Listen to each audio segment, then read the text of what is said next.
네, 여러분, 형사소송법 강의 시간입니다. 지난 시간에는 공소와 공소권 이론, 그리고 공소제기의 기본 원칙에 대해서 살펴봤는데요. 이번 시간에는 공소제기의 방식에 대해서 공부해 보도록 하겠습니다. 먼저 공소제기의 방식은 공소장 제출로 이루어지는데요. 공소의 제기는 관할 법원에 공소장이라는 서면을 제출함으로써 하게 됩니다. 이와 같은 공소장의 제출은 법원에 대해서는 심판의 범위를 명백히 하는 기능을 하게 되고, 피고인에 대하여는 방어의 범위를 명백히 하는 기능을 하게 되겠습니다.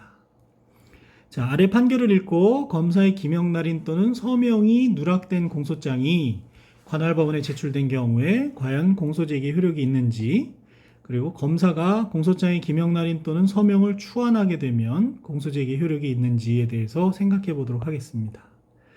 2012년 9월 27일 선고된 2010도 17,052호 판결인데요. 형사소송법 제254조 제1항은 공소를 제기하면은 공소장을 관할 법원에 제출하여야 한다고 정한다. 한편 형사소송법 57조 제1항은 공무원이 작성하는 서류에는 법률의 다른 규정이 없는 때에는 작성 연월일과 소속 공무소를 기재하고 기명날인 또는 서명하여야 한다고 정하고 있다. 기명날인은 예를 들어서 타이핑된 이름 옆에 도장을 찍는 것을 말하고요. 서명하는 것은 자필로 이름을 적는 것을 말하죠. 여기서 공무원이 작성하는 서류에는 검사가 작성하는 공소장이 포함이 되므로 검사의 기명날인 또는 서명이 없는 상태로 관할 법원에 제출된 공소장은 형사소송법 57조 제1항에 위반된 서류라 할 것이다. 그리고 이와 같이 법률이 정한 형식을 갖추지 못한 공소장 제출에 의한 공소의 제기는 특별한 사정이 없는 한 그 절차가 법률의 규정에 위반하여 무효인 때에 해당한다. 형사소송법 327조 2호에 대해서 제14장에서 또 자세히 보겠습니다만, 다만 이 경우 공소를 제기한 검사가 공소장의 기명날인 또는 서명을 추후 보완하는 등의 방법에 의하여 공소의 제기가 유효하게 될 수는 있다.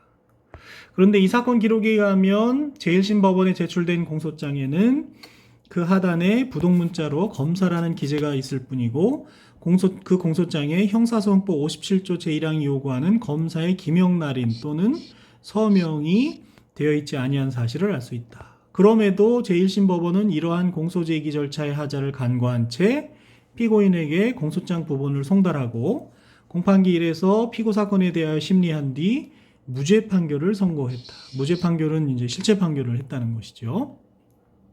원심 또한 위와 같은 제1심 판결의 위법을 시정하는 조치를 하지 않고 검사의 항소를 기각하는 판결을 선고했다. 앞서 본 법리에 의하면 이러한 원심의 판단에는 검사의 기명날인 또는 서명이 누락된 공소장 제출에 의한 공소제기 효력에 관한 법리를 오해해서 판결에 영향을 미친 위법이 있다고 할 것이다. 이 사건에서는 추안도 되지 않았던 그런 사건이라는 것을 아실 수 있지요. 자, 그 다음 아래 판결을 읽고 공소장의 제출이 공소제기의 본질적 요소인지, 법원이 경찰서장의 직결심판 청구를 기각을 해서 경찰서장이 사건을 관할지방검찰청으로 송치를 했는데, 관련 법령에 따라서요, 검사가 이를 직결심판에 대한 피고인의 정식재판 청구가 있은 사건으로 오인을 해서 사건 기록을 법원에 송부한 경우 공소제기가 성립되었다고 볼 수 있는지, 공소장의 제출이 없어 공소제기가 성립하지 않았다고 볼 경우에 추후 공소장이 법원에 제출되었다면 추후 제출 시에 공소제기가 있다고 볼 수 있는지, 원래 공소제기가 없었음에도 피고인의 소환이 이루어지는 등 사실상의 소송 계속, 소송 계속에 대해서는 바로 뒤에 공소제기 효과에서 보겠습니다만, 사실상의 소송 계속이 발생한 상태에서 검사가 약식명령을 청구하는 공소장을 제1심 법원에 제출을 하고 위 공소장에 기하여 공판 절차를 진행한 경우 제1심 법원으로서는 이에 기하여 유무죄의 실체 판단을 하여야 하는지 생각해 보도록 하겠습니다. 2003년 11월 14일 선고된 2003도 2735호 판결인데요. 소송행위가 성립하기 위하여는 소송행위에 요구되는 소송법상의 정형을 충족하기 위한 본질적 개념 요소를 구비하여야 할 것이고, 공소제기는 법원에 대하여 특정한 형사사건의 심판을 요구하는 검사의 법률행위적 소송행위로서 형사소송법 254조 제1항은 공소를 제기하면은 공소장을 관할 법원에 제출하여야 하도록 규정하고, 같은 조 제4항은 위 공소장에는 피고인의 성명, 기타 피고인을 특정할 수 있는 사항, 적어야 될 것이 피고인의 성명, 죄명, 공소사실, 적용법조 등 일정한 사항을 기재하도록 하고 있다. 형사소송법이 공소의 제기에 관하여 위와 같은 서면주의와 엄격한 요식행위를 채용한 것은 공소의 제기에 의해서 법원의 심판이 개시되므로 심판을 구하는 대상, 공소사실과 피고인이 되겠죠. 구체적으로 을 명확하게 하고 피고인의 방어권을 보장하기 위한 것이라 할 것이다. 따라서 검사에 의한 공소장의 제출은 공소제기라는 소송행위가 성립하기 위한 본질적 요소라고 보아야 할 것이므로, 이러한 공소장의 제출이 없는 경우에는 소송행위로서의 공소제기가 성립되었다고 할 수 없다. 아예 소송행위가 성립되지 않는다는 것이죠. 이 사건의 경우와 같은 직결심판 청구 기각의 결정이 있어 경찰서장이 관할지방검찰청 또는 지청의 장에게 송치한 사건의 경우에는 검사만이 다시 공소를 제기할 수 있고, 공소를 제기할 경우에는 검사가 형사소송법 254조에 따른 공소장을 작성하여 법원에 제출하여야 할 것임에도, 검사가 이를 직결심판에 대한 피고인의 정식재판 청구가 있은 사건으로 오인을 해서, 즉 직결심판은 있었고 그것에 대해서 정식재판이 있는 사건이구나 라고 오인을 해서 사건 기록을 법원에 송부한 경우에는, 이러한 검사의 사건 기록 송부 행위는 외관상으로는 직결심판에 대한 피고인의 정식재판 청구가 있는 사건에서 사건 기록을 송부한 행위와 차이가 없다고 하겠지만, 공소제기의 본질적 요소라고 할 수 있는 검사에 의한 공소장의 제출이 없는 이상 기록을 법원에 송부한 사실만으로 공소제기가 성립되었다고 볼 수 없다. 따라서 이러한 경우에는 소송행위로서의 공소제기가 있었으나 공소제기의 절차가 법률의 규정에 위반하여 무효인 경우에 해당한다고 할 수 없다. 그런 경우와도 구별이 된다는 것이죠. 그리고 이와 같이 소송행위로서 요구되는 본질적인 개념 요소가 결여돼서 소송행위로서 성립되지 아니하는 경우에는, 소송행위가 아니라 소송행위죠. 소송행위로서 성립되지 않은 경우에는 소송행위가 성립되었으나 무효인 경우와는 달리 하자의 치유 문제도 아예 발생하지를 않지만, 추후 당해 소송행위가 적법하게 이루어진 경우, 이 사건에서는 약식명령이 제기된 경우, 약식명령 청구가 된 경우에는 됐는데요. 그때부터 위 소송행위가 성립된 것으로, 약식명령에 의해서 공소가 제기된 것으로 볼 수 있다라고 할 것이어서 그에 따라 실체 판결을 할 수 있을 뿐이다는 내용이 되겠습니다. 판례를 읽으시고 공소장 제출의 의미에 대해서 좀 더 쉽게 이해하실 수 있게 되었으리라고 믿습니다. 자, 위 판례 사항에서도 나왔습니다만, 공소장 제출은 서면주의와 엄격한 요식행위를 거치도록 하고 있는데, 공소장에는 그럼 어떤 사항들을 기재해야 되느냐에 대해서 살펴보겠습니다. 먼저 필요적 기재 사항인데요. 공소장에는 다음 사항을 반드시 기재하여야 합니다. 첫째, 피고인의 성명, 기타 피고인을 특정할 수 있는 사항. 둘째, 죄명. 셋째, 공소사실. 넷째, 적용법조입니다.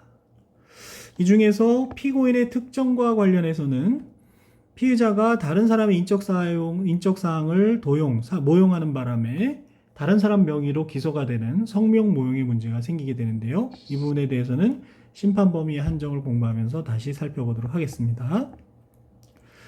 다음으로 중요한 것이 공소사실을 어느 정도로 기재해야 되느냐의 문제인데요. 일단 법문에서는 범죄의 시일, 장소와 방법을 명시해서 세 가지를 얘기하고 있죠. 범죄의 시일, 장소, 방법을 명시해서 사실을 특정할 수 있도록 하여야 한다. 이렇게 규정하고 있고요. 이에 대해서 일반론으로는 다른 공소사실과 구별할 수 있는 정도, 즉 공소사실의 동일성을 인정할 수 있는 정도. 이제 공소사실의 동일성이라는 말은 공소장 심판범위의 한정과 공소장 변경에서 중요한 내용을 띄고 등장을 하는데요. 이와 같은 공소사실의 동일성을 인정할 수 있는 정도로 기재하면 족하다고 일반적으로 말할 수 있고요. 범죄의 시일은 이중기소 또 공소시효에 저촉되지 않는 정도의 기재를 요하고, 범죄 장소는 토지 관할을 가늠할 수 있는 정도의 기재를 필요로 하며, 범행 방법, 범죄 방법은 범죄의 구성 요건을 밝히는 정도의 기재를 요한다. 이렇게 말할 수 있는데요. 구체적으로 어떤 경우에 공소사실이 특정되었다고 할 수 있는지는 사실 일률적으로 말하기 어렵고, 아래에서 보시는 여러 판결들을 참고해서 판단을 해봐야 할 것입니다. 자, 아래 2016도 14,989 판결을 읽고 공소사실이 과연 특정되었다고 볼 수 있는지 생각해 보도록 하겠습니다. 성폭력 범죄에 관한 것이었는데요. 공소사실이 불특정됐다는 주장이 등장을 했습니다. 이에 대해서 대법원은요, 공소사실의 기재는 범죄의 시일, 장소와 방법을 명시하여 사실을 특정할 수 있도록 하여야 한다. 이처럼 공소사실의 특정을 요구하는 법의 취지는 피고인의 방어권 행사를 쉽게 해주기 위한 것이므로 피고인의 방어권 행사가 가장 중요한 이유가 됩니다. 공소사실은 이러한 요소를 종합하여 구성요건 해당 사실을 다른 사실과 식별할 수 있는 정도로 기재하면 충분하다. 공소장에 범죄의 일시, 장소, 방법 등이 구체적으로 적혀 있지 않았더라도 공소사실을 특정하도록 한 법의 취지에 반하지 않고 공소범죄의 성격에 비추어 개괄적으로 표시하는 것이 부득이하며, 그에 대한 피고인의 방어권 행사에 지장이 없다면 공소 내용이 특정되었다고 볼 수 있다. 이 사건 공소사실의 범죄 일시는 2014년 6월에서 8월 초순 사이 일자불상경으로 비교적 개괄적으로 표시가 되어 있다. 그러나 기록에 의하면 피해자는 지적장애 2급의 장애인으로서 피해를 입은 정확한 일자를 기억하거나 표현하는 데 어려움이 있음을 알 수 있다.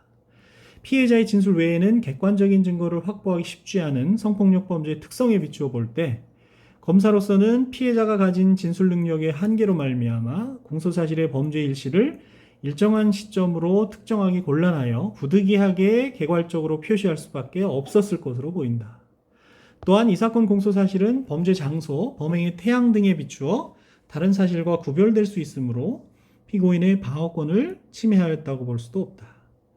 이러한 사정을 위 법리에 비추어 살펴보면 원심 판결에 상고의 주장과 같은 공소사실의 특정에 관한 법리를 오해한 잘못이 없다라고 판시한 사안입니다. 공소사실의 특정에 대해서 좀 더 이해하실 수 있겠죠.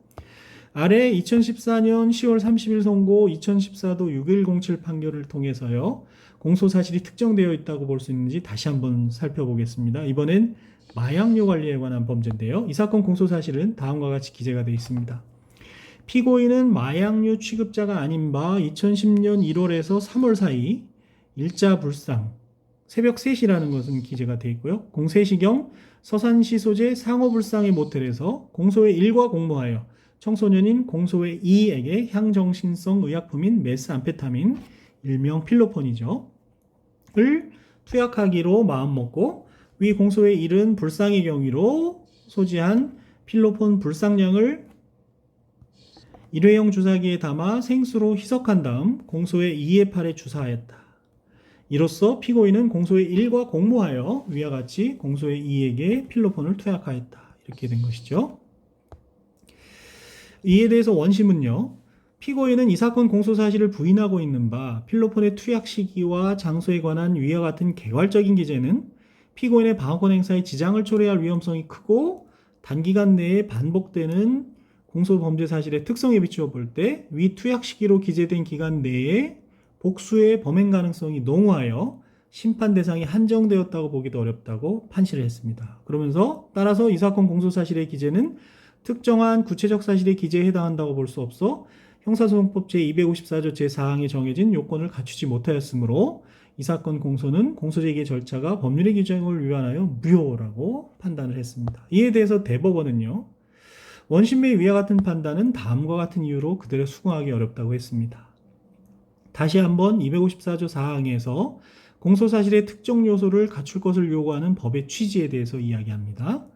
피고인의 방어의 범위를 특정시켜 방어권 행사를 쉽게 하려는데 그 취지가 있는 것이므로 공소사실은 그 특정 요소를 종합하여 범죄 구속 요건에 해당하는 구체적 사실을 다른 사실과 식별할 수 있는 정도로 기재하면 충분하고, 위 법 규정에서 말하는 범죄의 시일은 이중기소나 시효에 저촉되지 않을 정도로 기재하면 되는 것이므로, 비록 공소장에 범죄의 시일이 구체적으로 적시되지는 않았더라도 그 기재가 위에서 본 정도에 반하지 아니하고, 더구나 그 범죄의 성격에 비추어 그 시일에 관한 개괄적 표시가 부득이하며 또한 그에 대한 피고인의 방어권 행사에 지장이 없다고 보이는 경우에는 그 공소 내용이 특정되지 않았다고 볼 수 없다라고 했습니다.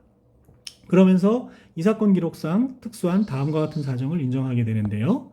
피고인이 필로폰 투약 사실을 부인하고 있고 그에 관한 뚜렷한 증거가 확보되지 않았음에도 모발 감정 결과에 기초하여 그 투약 가능 기간을 추정한 다음 개괄적으로만 그 범행 시기를 적시하여 공소 사실을 기재하게 되면 감정의 정확성을 신뢰하기 어렵다는 문제와 감정 결과에 기초한 투약 가능 기간이 오랜 기간 걸쳐 있는 경우가 많다는 마약류 투약 범죄의 특성상 그 기간에 여러 차례 투약했을 가능성이 있다는 점 때문에 피고인의 방어권 행사에 지장을 초래할 수 있고, 이중기소 여부나 일사부재리의 효력 범위를 판단함에 있어 곤란한 문제가 발생할 수 있어 그 공소 내용이 특정되었다고 볼 것인지는 매우 신중히 판단하여야 하겠으나, 그런 일반론적인 원칙은 있지만 이 사건 공소 사실은 투약 대상인 공소의 이의 진술에 기초한 것이라는 점에서 피고인에 대한 모발 등의 감정 결과에만 기초하여 공소 사실을 기재한 경우와는 달리 볼 필요가 있다.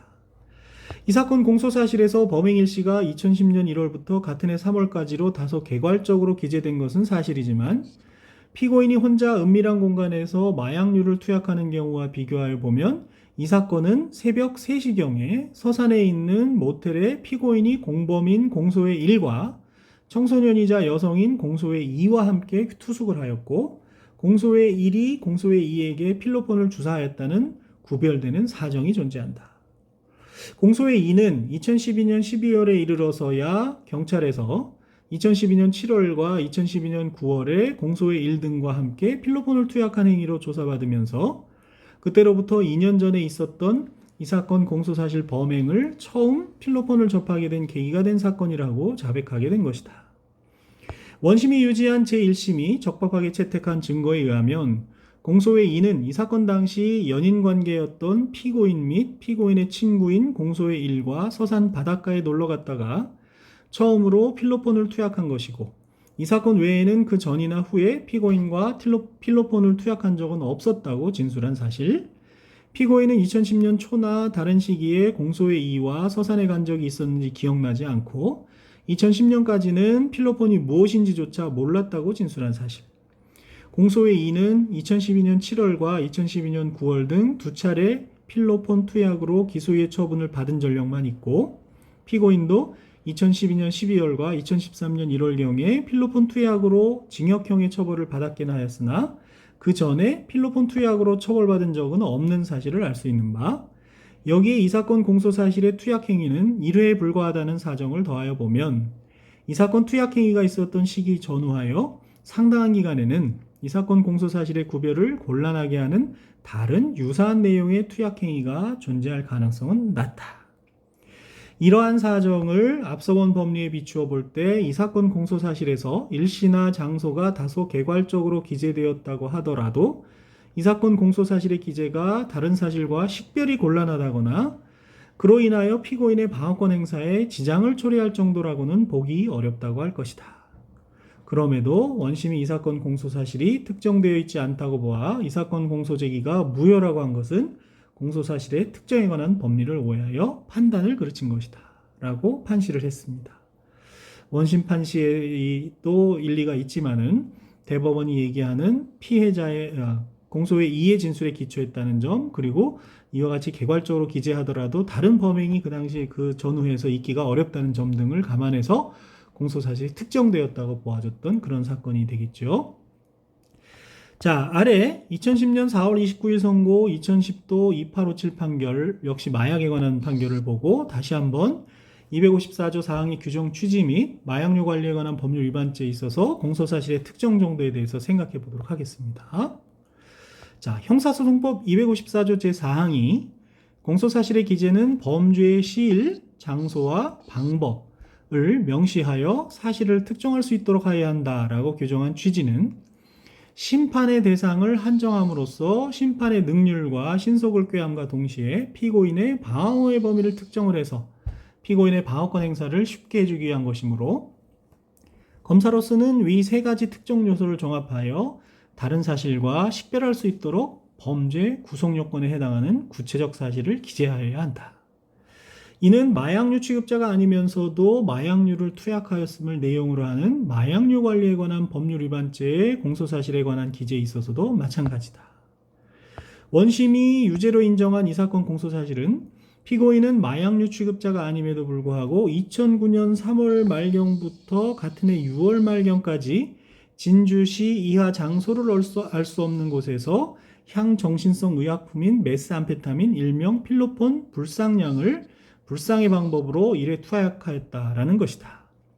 그러나 메스암페타민의 투약 시기에 관한 위와 같은 기재만으로는 피고인의 방어권 행사에 지장을 초래할 위험성이 크고 단기간 내에 반복되는 이 사건 공소범죄 사실의 특성에 비추어 볼 때 위와 같이 투약 시기로 기재된 위 기간 내에 복수의 투약 가능성이 농후하여 심판 대상이 한정되었다고 보기도 어렵다. 따라서 이 사건 공소사실의 기재는 형사소송법 254조 제4항에 정해진 요건을 갖추지 못한 것이므로 이 사건 공소는 공소제기의 절차가 법률의 규정에 위반한 것으로서 무효라고 할 것이다 라고 판시한 사안이죠. 똑같은 마약류 관리에 관한 범죄라 하더라도 그 특수한 사정에 따라서 공소사실의 특정 여부를 달리 판단하고 있는 것을 보실 수가 있습니다.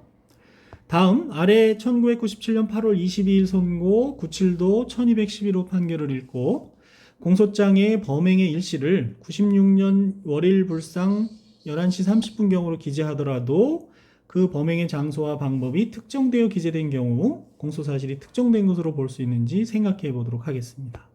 미성년자 의제 강제추행치상 사건인데요.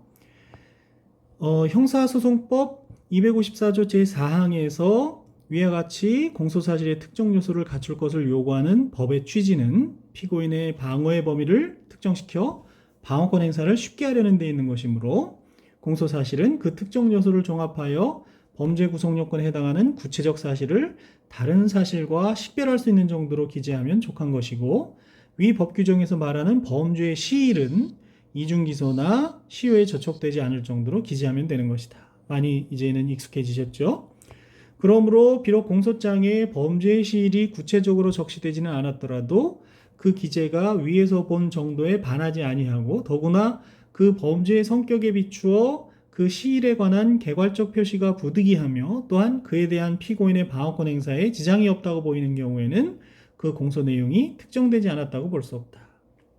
이 사건 기록에 의하면 피해자는 공소 제기 당시 5세 9개월에 불과한 아동으로 피해를 당한 정확한 일자를 표현, 진술하지 못하고 있고 피고인은 범행을 부인하고 있어서 검사는 피해자의 일부 진술과 다른 증거를 기초로 범행의 일자는 96년 초경부터 피해 사실이 드러난 96년 7월 15일 사이의 날로 범행 시각은 11시 30분경으로 가능한 한 특정하여 공소를 제기하였음을 알 수 있는 한편 공소장에 범행의 장소와 방법 등이 구체적으로 기재되어 있는 점과 이 사건 범죄의 성격을 고려하면 범죄의 시일을 위와 같이 기재하였다고 하더라도 그 공소 사실은 특정되어 있다고 봐야 할 것이다. 특정됐다고 인정을 했던 것이죠.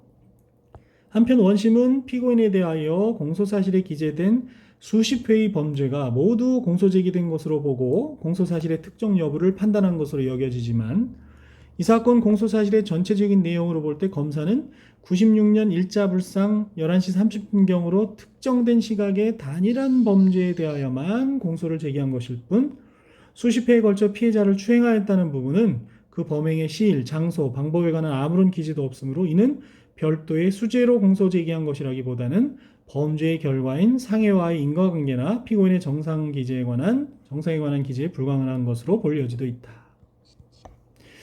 그러므로 원심으로서는 형사소송규칙 141조에 따라 각주 10에 써놨습니다만 성명을 구하는 등으로 과연 이거에 별도로 기소를 한 것인지 어떤 것인지 등을 명확히 한 다음 공소사실의 특정 여부를 판단하여야 한다. 일단 1996년 일자불상 11시 30분경으로 한 것이 특정이 안 되었다고는 보기 어렵다, 볼 수 없다. 그런 내용을 확인해 볼 수 있는 것이었죠. 있는 사건이었죠.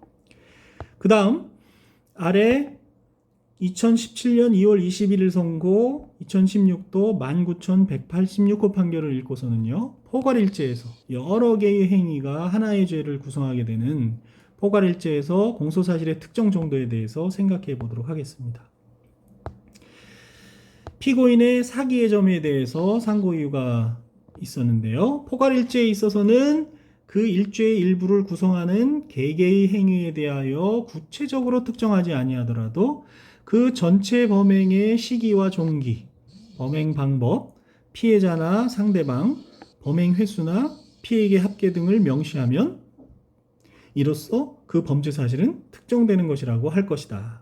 그러나 비록 공소범죄의 특성에 비추어 개괄적인 기재가 불가피한 경우가 있다 하더라도 사실상 피고인의 방어권 행사에 지장을 가져오는 경우에는 형사소송법 254조 제4항에서 정하고 있는 구체적인 범죄 사실의 기재가 있는 공소장이라고 할 수 없다. 원심은 피고인이 2010년 1월 1일부터 2014년 2월 28일까지 의사인 본인이 의약품을 직접 조제하거나 또는 환자에 대한 복약 지도를 전혀 하지 않고 간호사가 단독으로 입원 환자에 대한 의약품을 조제하였음에도 마치 의사가 직접 의약품을 조제하고 입원 환자에 대한 복약 지도를 한 것처럼 약제비, 복약 지도료, 명목 등으로 국민건강보험공단, 공소회 1회사 및 공소회 2회사에 보험금을 청구하여 피해자 국민건강보험공단으로부터 수급자 2,907명과 관련하여 합계 1,847만 704원을 피해자 공소회 1주식회사로부터 수급자 516명과 관련하여 합계 733만 6,665원을 피해자 공소회 2주식회사로부터 수급자 362명과 관련하여 합계 697만 9,967원을 교부받아 이를 편취하였다는 이 사건 공소사실 중 사기의 점에 관하여 위 공소사실이 특정되었음을 전제로 실체 판단을 하였다. 원심 판결 이유에 의하면 피고인은 약사를 고용하여 일주일 중 월요일과 목요일에는 약사로 하여금 약을 조제하도록 하였고 이 부분 공소사실의 편취 금액에는 간호사가 아닌 약사가 약을 직접 조제한 부분과 관련된 보험금이 포함되어 있다는 것인데 위와 같이 병원을 운영하면서 일주일에 2회는 약사로 하여금 약을 조제하도록 한 피고인으로서는 이 부분 공소사실의 기재에 의하여 개별 수급자와 수급자별 피해 금액조차 알 수가 없어 방어권 행사에 지장을 겪게 되므로 이 부분 공소사실이 특정되었다고 보기 어렵다. 그럼에도 원심은 이 부분 공소사실이 특정되었다고 보아 실체 판단을 하고 말았으니 이러한 원심 판결에는 공소사실 특정에 관한 법리를 오해한 위법이 있다. 이 점을 지적하는 상고 이유 주장은 이유 있다라는 것이죠. 한편 이항에서 판시사항 2 이하에서는 불이익 변경 금지 원칙에 대해서 항소심과 관련된 것을 판시하고 있는데요. 그 부분은 제 13장이죠. 13장 상소 부분을 공부할 때 다루도록 그렇게 하겠습니다. 네, 다시 강의안으로 돌아오셔서 공소사실이 만약에 특정되지 않았다고 평가가 되면 그 공소제기는 무효가 되고 공소기각 판결로서 종료가 되겠습니다. 327조 2호의 규정이 있고 이에 대해서는 역시 12장에서 재판을 공부하면서 다시 자세히 다루도록 하겠습니다. 여기까지는 필요적 기재사항에 대한 얘기였고요. 그 다음은 공소장의 범죄사실과 적용법조를 예비적 또는 택일조로 기재하는 부분에 대해서 살펴보도록 하겠습니다. 네, 검사는 공소를 제기할 때 여러 개의 범죄사실과 적용법조를 예비적 또는 택일적으로 기재할 수가 있습니다. 한편 명문의 규정은 없지만 범죄사실과 적용법조의 예비적, 택일적 기재가 허용되므로 죄명도 그에 따라서 예비적 또는 택일적 기재가 허용된다고 하는 것이 논리상 당연한 것으로 이해가 되지요. 한편 위 규정에 따라서 공소를 제기할 때 시점에 유의하셔야 됩니다. 공소를 제기할 때 범죄사실이나 적용법조를 예비적 또는 택일적으로 기재할 수 있다는 것과 공소 제기 후에 공소장 변경 절차를 통해서 법원의 허가를 받아 이미 공소장에 기재된 공소사실이나 적용법조를 예비적 또는 태길적으로 추가철에 변경하는 공소장 변경은 구별하여야 되겠습니다. 지금 얘기하는 것은 공소제기 당시를 말하는 거고요. 뒷부분은 공소제기 당시는 그대로 단일한 범죄사실이 기재가 되었지만 공소제기 후에 공소장 변경 절차를 통해서 예비적 또는 태길적으로 추가되는 경우이기 때문에 시기적으로 다릅니다. 왜 그런지는 또 공소장 변경을 공부하면서 다시 다루게 되고, 중요한 이유는 공소사실의 동일성을 요청하느냐 아니냐에 따라서 큰 결과의 차이가 있게 되는데요. 바로 뒤에 나오게 되겠습니다만, 먼저 예비적으로라는 것은 이른바 주의적 또는 본의적이란 말도 쓰는데, 주의적 공소사실과 예비적 공소사실 이렇게 순서를 정해서 먼저 주의적 사실이나 적용법조가 인정되지 않으면 그 다음에 예비적 사실이나 적용법조에 대해서 판단해달라고 구하는 것이 예비적 기재고요. 따라서 예비적 기재의 경우에 법원으로서는 예비적 공소사실에 앞서서 반드시 주의적 공소사실을 먼저 판단하여야 합니다. 그렇죠? 먼저 판단해줘야 됩니다. 이에 반해서 태길적으로라는 것은 수개 범죄사실이나 적용법조에 대하여 우선적 순서를 정하지 않고 어느 하나의 범죄사실이라도 인정이 되면 족하다는 취지로 법원의 판단을 구하는 것입니다. 따라서 법원으로서는 판단 수수에 구애받지 않고, 예를 들어서 사기의 공소사실과 횡령의 공소사실을 태길적으로 기소하게 되면 예비적 기재의 경우와 달리 법원은 횡령이든 사기든 판단 순서에 제한이 없이 하나만 먼저 판단할 수 있게 되는 것이죠. 문제는 강의 한 6항에 있는 것처럼 범죄사실과 적용법조의 예비적, 태길적 기재가 허용되는 범위인데요. 범죄사실의 동일성, 앞서서도 공소사실의 특정 부분에서, 공소사실의 기재 부분에서 범죄사실의 동일성을 구별할 수 있을 정도여야 한다는 표현이 나왔었는데요. 예비적, 태길적 기재에서도 범죄사실의 동일성이 인정되지 않는 경우에는 예비적, 태길적 기재가 허용되지 않는다는 견해와 공소사실의 동일성이 인정되지 않는다도, 범죄사실의 동일성이 인정되지 않는 경우라도 공소 제기 시에 예비적, 태길적 기재는 허용된다는 견해가 크게 대립이 되어 있는데요. 대법원은 아래에서 보시는 것처럼 1965년도, 66년도인가요? 66년에 6호다 114 전원합의체 판결을 통해서 먼저 전자의 견해를 취한 바가 있습니다. 즉, 공소사실의 예비적, 태길적 기재에는 범죄사실의 동일성을 요하지 않는다는 견해를 취한 이래 확고한 입장을 보이고 있습니다. 그래서 66년 3월 24일 선고된 6호도 114 전원합의체 판결을 읽고 예비적, 태길적 기재의 취지에 대해서 생각해 보겠습니다.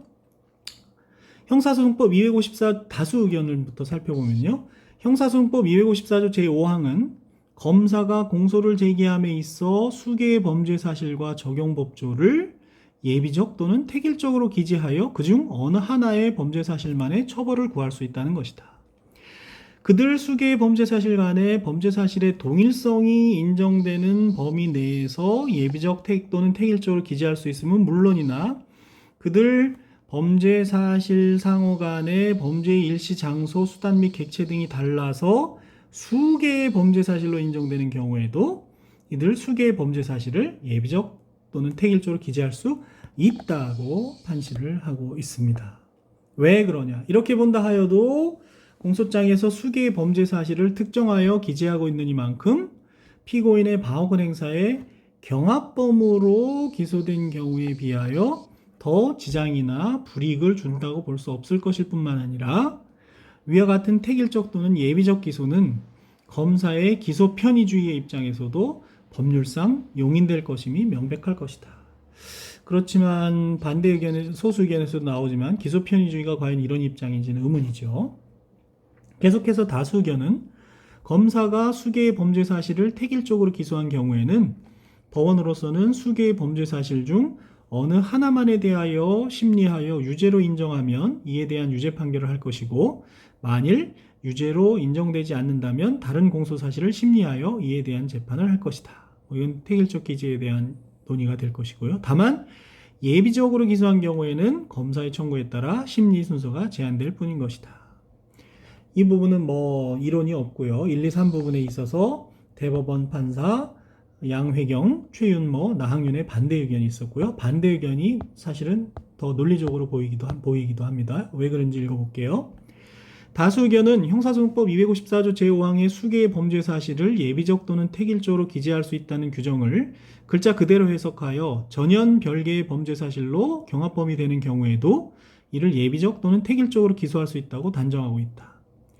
그러나 법의 해석은 법문에 충실하여야 함은 물론이나 법체계 전체와의 관련에 있어서 통일적이고 모순이 없는 것이라 할 것인 바, 다수 의견이 취하는 해석은 형사법 전체의 체계와 통일성이 없고 모순을 내포하고 있는 것이다. 첫째로, 형사소송법 298조에는 검사는 법원의 허가를 얻어 공소장에 기재한 공소사실의 추가 철회 또는 변경을 할 수 있으되 법원은 공소사실의 동일성을 해하지 아니하는 한도에서 허가해야 한다고 규정되어 있어 공소제기 후에 있어서는 검사는 공소사실의 동일성이 없는 한 공소사실의 추가 변경을 할 수 없음이 명백하다.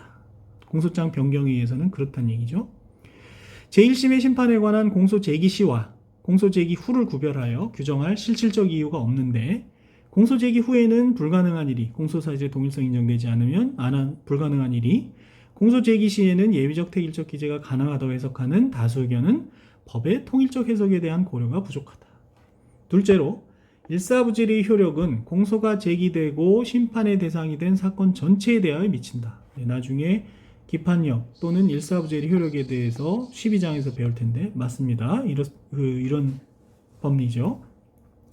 다수 의견과 같이 경범죄, 살인죄, 강도죄, 방화죄 등 전연 별개의 범죄 사실, 공소사실의 동일성이 인정되지 않는 이런 범죄 사실도 예비적 또는 택일적으로 기소할 수 있다 할 것 같으면 경범죄가 제1위적 공소사실, 본위적 또는 주의적 공소사실이었다가 법원이 경범죄를 택일하여 처벌하였을 경우에는 여타의 살인죄, 강도죄, 방화죄에도 일사부재의 효력이 미치는 것이라 아니할 수 없어 경범죄 처벌로 여타의 중죄에 대한 처벌을 면할 수 있게 된다는 결론이 되어 그 부당함은 명약 관하하다. 중한죄를 처벌하지 못하는 결과를 초래한다는 것이죠. 셋째로 형법 제38조는 경합범을 동시에 판결할 때의 처벌례를 규정하고 있다. 실체적 경합범에 대해서 얘기하는 거죠. 검사가 경합범을 예비적 또는 택일적으로 기소함으로써 위 형법의 규정을 무의미하게 만들 수 있다는 것이 과연 형사법의 통일적 해석이라 할 수 있는가 의문이다. 다수 의견이 그 입론의 근거로 들고 있는 검사의 기소 편의주의도 범죄 혐의가 있는 경우라도 형법 제51조 소정의 양형의 조건을 참작하여 공소를 제기하지 아니할 수 있다는 것에 불과한 것이지 처벌의 가치가 있다 하여 수개의 범죄 사실에 관하여 공소를 제기하면서도 어느 범죄 사실에 대하여 처벌하고 아니하고를 법원의 예비적 택일적으로 맡기는 권한을 포함하고 있는 것이라고는 할 수 없다. 넷째로 현행 형사소송법은 종전의 직권주의를 수정하여 당사자주의를 가미하고 피고인의 형사 책임을 추구하는 원고인 검사에게 사실면 법률적 구성면에서 심판의 대상을 명확히 할 의무를 부과하고 있고 법원이 심판의 대상에 대하여 직권을 발동할 여지를 줄이고 있다. 이러한 법의 정신에 비추어 보더라도 검사가 전연 별개의 범죄 사실을 예비적 택일적으로 기소함으로써 심판의 범위, 기판력, 즉 일사부재의 효력이 미치는 범위를 흐리게 하고 법원이 유죄로 인정되는 수개의 범죄 사실 중에서 재량으로 택일하여 처벌할 수 있다는 법 해석은 형사소송법 전체의 정신과도 조화가 되지 않는 것이다. 그러므로 형사소송법 254조 제5항의 수개의 범죄 사실과 적용법조를 예비적 또는 택일적으로 기재할 수 있다 함은 검사가 특정한 범죄 사실을 기재함에 있어 그 범죄 사실과 동일성을 잃지 않는 범위 내에서 범죄의 일시, 장소, 방법, 객체 등의 사실면의 어느 점에 있어 상위한 사실을 예비적 또는 택일적으로 기재하거나 또는 법률적 구성에 있어 동일 사실을 이중으로 평가할 수 있을 경우에 이를 예비적 또는 택일적으로 기재할 수 있음을 규정한 것이라고 할 것이고 다수 의견과 같이 범죄 사실의 동일성의 범위를 벗어나서 전연 별개의 경합범에 해당하는 사실을 예비적 또는 택일적으로 기재하는 것을 허용하는 규정으로는 볼 수 없다라고 판시하고 있습니다. 어떻습니까?